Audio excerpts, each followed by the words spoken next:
Budget सत्र में सरकार और विपक्ष के बीच हर दिन तकरार हो रही है। राज्यसभा में कांग्रेस पर पीएम मोदी के तीखे हमले के एक दिन बाद कांग्रेस सांसद जयराम रमेश ने पलटवार करते हुए पूछा कि क्या राज्यसभा अध्यक्ष उनकी झूठी टिप्पणियों को हटा देंगे।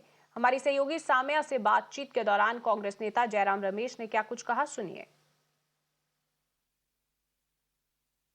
I'm joined by senior Congress leader from the Rajya Sabha, Mr. Jairam Ramesh, here with me. Sir, a short while back you tweeted expunge certain portions from the Prime Minister's speech from yesterday. What are the specific areas of concern that you want to flag? Well, from what I could hear in the midst of all the noise and the bedlam, it was a long litany of lies, long story of lies, and it's not unusual for the Prime Minister to have a speech full of self-praise and lies about his opponents. For example, he said that the cash for query scam of 2005 he laid the blame for that at the doors of the UPA. Well, the reality is that 6 of the 11 MPs who were involved in that cash for query scam belong to the BJP. And 3 belong to the BSP, 1 belonged to the RJD, and 1 belonged to the Congress. Now, the motion to expel these MPs was moved by Mr. Pranab Mukherjee in the Lok Sabha and by Dr. Manmohan Singh in the Rajya Sabha, who was the Prime Minister. And the BJP walked out when the expulsion motion was moved.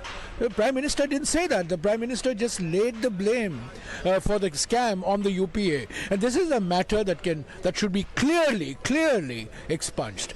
But whether the chairman will do it or not, Will you be bringing it to the knowledge of the chairman? Well, I'll certainly be bringing it. Others will be bringing it to the knowledge of the chairman. But we have no expectations. Yesterday, the chairman didn't even, for the 90 minutes. और इसी पर ज्यादा जानकारी के लिए मेरी सहयोगी साम्या इस वक्त फोन लाइन पर जुड़ चुकी हैं। साम्या, तो संसद में अगर देखा जाए एक्सपंज वर्सेस एक्सपंज हो रहा है। पहले खड़गे की स्पीच एक्सपंज की गई, राहुल गांधी की स्पीच एक्सपंज की गई, और अब कांग्रेस भी पलटवार कर रही है कि पीएम मोदी ने जो बयान दिया उसमें उन पर भी आरोप लगाए हैं कि कुछ बातें उन्होंने सही नहीं कही, तो उनको भी हटा देना चाहिए। तो क्या आधिकारिक तौर पर भी उन्होंने इसकी शिकायत की है चेयरमैन को? जी बिल्कुल, जहां तक कांग्रेस सांसदों का सवाल है, कई ऐसे सांसद हैं जिन लोग को इस बात से आपत्ति थी कि चाहे वो राहुल गांधी हो या वो मल्लिकार्जुन खड़गे हो, इन दोनों की स्पीच का अहम हिस्सा जो है वो अब एक्सपंज कर दिया गया है।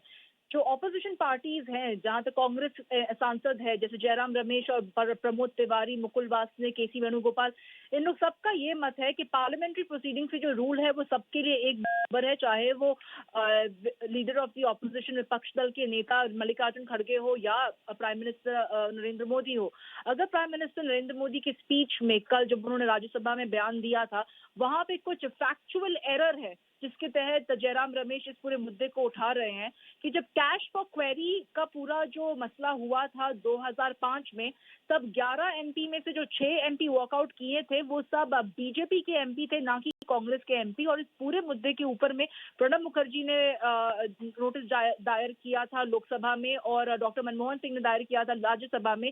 और इसी इशू के ऊपर में जयराम रमेश राज्यसभा की जो चेयरमैन है जगदीप धानकर से ये गुजारिश करते हैं कि वो वही एक्सपंज करने वाली रूल्स प्राइम मिनिस्टर की स्पीच पे भी लागू करे। अब इसके बारे में उन्होंने फॉर्मल कंप्लेन अभी तक नहीं दाखिल की है, पर जो ऑपोजिशन पार्टी वो सब एक मत है कि जो पार्लियामेंट्री प्रोसीडिंग्स है वो सबके लिए एक बराबर होनी चाहिए, क्योंकि वो प्राइम मिनिस्टर है तो वो अपनी स्पीच में ऐसे हिस्से नहीं डाल सकते हैं जो हिस्टोरिकली पार्लियामेंट इवेंट से इत्तेफाक नहीं रखता हो। तो अब आने वाले दिनों में देखना पड़ेगा क्या रुख लेगी पार्लियामेंट की ये पूरी स्ट्रैटेजी ऑपोजिशन की तरफ से। बट क्योंकि जब प्राइम मिनिस्टर कल अपना स्पीच कर रहे थे, विपक्षी दल के सारे सांसद जो है उनका स्पीच को डिस्टर्ब कर रहे थे, बार बार अदानी एंटरप्राइज के ऊपर में जेपीसी की मांग करते हुए।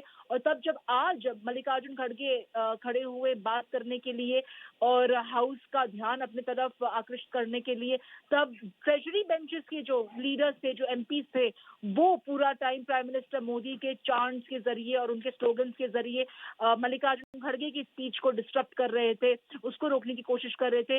तो ये एक पार्लियामेंट्री कस्टम भी है, ट्रेडिशन भी है कि एक दूसरे के खिलाफ इस तरह से ऑपोजिशन किया जाता है। और बट क्योंकि ये बजट का सत्र है और जो बहुत अहम सत्र है, जो मंडे एक बार स्थगित होगा और उसके बाद दोबारा से रिन्यू किया जाएगा मार्च अप्रैल में, देखना पड़ेगा कि मंडे तक इस पूरे मामले के ऊपर में क्या रुख रहेगा चेयरमैन साहब जगदीप धांधले जी का। बिल्कुल